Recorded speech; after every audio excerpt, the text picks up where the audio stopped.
So hello Brian, तो क्या हाल चाल और कैसे हो आप सभी लोग। आशा करते हैं आप सभी लोग अच्छे होंगे और अच्छे तरीके से अपने बोर्ड एग्जाम की तैयारी करेंगे। तो आज के इस वीडियो में एक मोस्ट इंपॉर्टेंट टॉपिक का निपटारा करने वाले हैं, आपके क्लास 12 केमिस्ट्री का जो सेकंड चैप्टर है विद्युत रसायन। कुछ दिनों पहले मैंने इसका एक वन शॉट वीडियो किया था, मतलब कल ही मैंने किया था, और उसमें मैंने एक टॉपिक जो है छोड़ दिया था जो कि बहुत ही ज़्यादा इंपॉर्टेंट टॉपिक था, जो कि हर साल बोर्ड एग्जाम में 5 नंबरों में पूछा जाता है। तो चलिए आज हम इसको भी निपटा देते हैं, और जिन लोगों ने उस क्लास को नहीं देखा था, हमारी वन शॉट वाली क्लास को जाकर जरूर देख लीजिएगा, आपको लिंक जो है डिस्क्रिप्शन में मिल जाएगा। चलिए शुरुआत करते हैं। हमारे टॉपिक का नाम है इलेक्ट्रोड विभव, और इसके बाद में हमने जो दो नियम छोड़े थे उनको हम एक क्लास में करवाने वाले हैं, जो आपको कोलराउस का नियम है और फैराडे का नियम है। तो इसीलिए वो क्लास भी जल्द आएगी। आप सभी लोग सब्सक्राइब करके बेल आइकन को ऑल पर सेट कर दो, ताकि जब हमारी क्लास आए तो आप सभी लोग के पास जो है नोटिफिकेशन पहुंच जाए। चलिए शुरू करते हैं। टॉपिक है हमारा इलेक्ट्रोड विभव। आखिर इलेक्ट्रोड विभव क्या होता है, मानक इलेक्ट्रोड विभव क्या होता है, और इलेक्ट्रोड विभव को प्रभावित करने वाले कारक कौन कौन से, ये हर साल बोर्ड एग्जाम में पूछा जाता है। तो चलिए इसको हम देख लेते हैं, और बहुत ही कम समय में हम देखने वाले हैं। तो कहते क्या है इलेक्ट्रोड विभव, हम किसे कहते हैं, चलिए समझते हैं। तो धातु की छड़, यानी जिसे हम इलेक्ट्रोड कहते हैं, जो विद्युत का चालन का काम करती है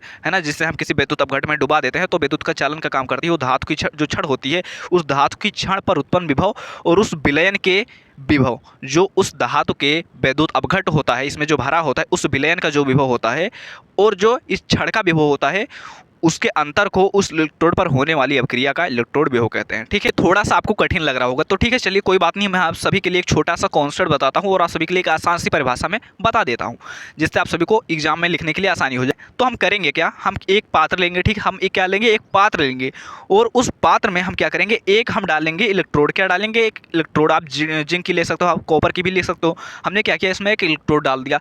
अब इसके बाद हम क्या करेंगे, इसमें हम उसका जिस, मान लो इसके हमने जिंक की छड़ ली, तो हम इसमें भरेंगे ZnSO4, यानी कि जिस धातु की छड़ लेंगे उसी का हम विद्युत अपघट भरते हैं। हम अगर इसमें ले लेते हैं कापर की छड़, तो हम इसमें कापर सल्फेट का विलयन डाल देते हैं। ठीक है, तो हमने यहाँ पर जिंक की छड़ लिया है, तो हमने उसी जिंक, जिस जिंक की छड़ लिया, मतलब जिस धातु की हमने छड़ लिया जिंक की, तो उसी धातु का हमने विद्युत अपघट ले लिया, यानी ZnSO4 ले लिया, और इसमें इसको डाल दिया। ठीक है, इसमें उसको डाल दिया। अब जो है जिंक जो है अपने विद्युत अपघट में डूबा हुआ है।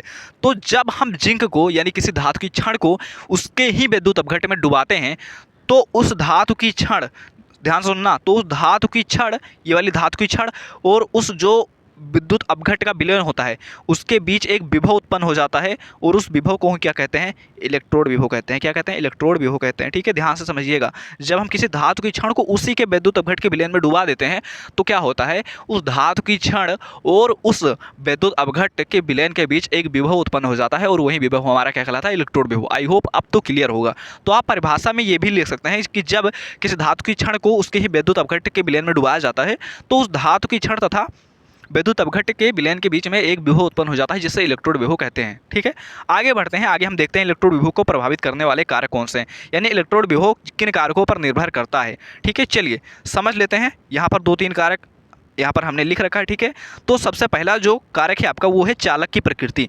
चालक की प्रकृति इलेक्ट्रोड विभव को प्रभावित करती है। कैसे प्रभावित करती है, अगर हम कोई इलेक्ट्रोड ले रहे हैं, तो जिस इलेक्ट्रोड की चालकता, याद रखना, जिस इलेक्ट्रोड की चालकता जितनी अधिक होगी, वह उतना ही इलेक्ट्रोड विभव उत्पन्न करेगा, उसका इलेक्ट्रोड विभव उतना ही ज़्यादा होगा। ठीक है, ये कंडीशन होती है।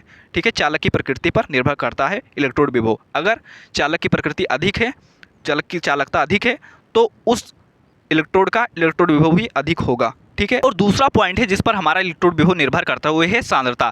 धात्विक आयन की विलयन में सांद्रता पर, उस विलयन की सांद्रता पर निर्भर करता है जिसका वो विद्युत अपघट है। कैसे निर्भर करता है, सांद्रता बढ़ाने पर इलेक्ट्रोड विभव का मान घटता है। जब हम सांद्रता बढ़ा देते हैं तो इससे इलेक्ट्रोड विभव का मान घटता है। सांद्रता का मतलब क्या होता है, गाढ़ापन।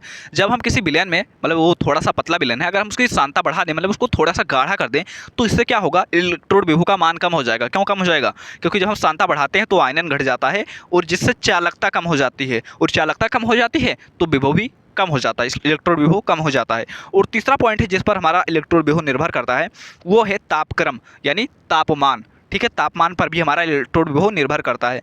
इलेक्ट्रोड विभव का मान ताप पर भी निर्भर करता है।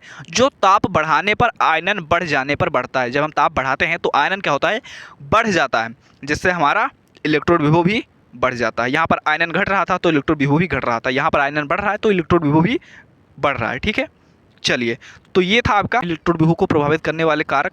ठीक है, आसानी से हमारा हो गया। ठीक है, और अब हम समझ लेते हैं मानक इलेक्ट्रोड विभव क्या होता है। देखो मानक इलेक्ट्रोड विभव जो होता है, इलेक्ट्रोड विभव ही होता है, मतलब ये भी वही इलेक्ट्रोड विभव होता है जब हम किसी धातु के क्षण को उसके ही विद्युत अपघट के विलयन में डुबाते हैं तो उस धातु के क्षण तथा विलयन के बीच में एक विभव उत्पन्न हो जाता है जिसे इलेक्ट्रोड विभव कहते हैं, और यही होता है मानक इलेक्ट्रोड विभव।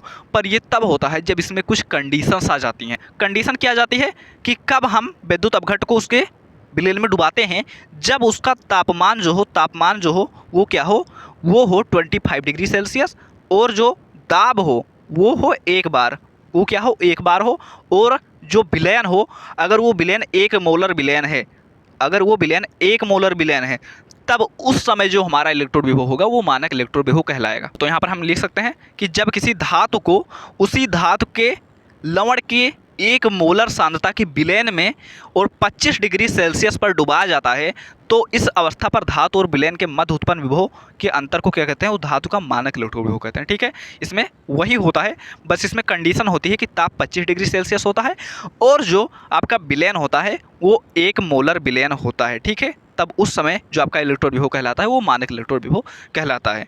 ठीक है, और इसे हम ई नोट से प्रदर्शित करते हैं, इसे हम ई नोट से प्रदर्शित करते हैं। और इलेक्ट्रोड विभव को किससे लिखते हैं, मैंने आपको नहीं बताया था शायद, हाँ, इसको हम ई से लिखते हैं। ठीक है, मैंने लिखा नहीं है पर इसको हम ई से लिखते हैं, और मानक इलेक्ट्रोड विभव को ई नोट से हम लिखते हैं।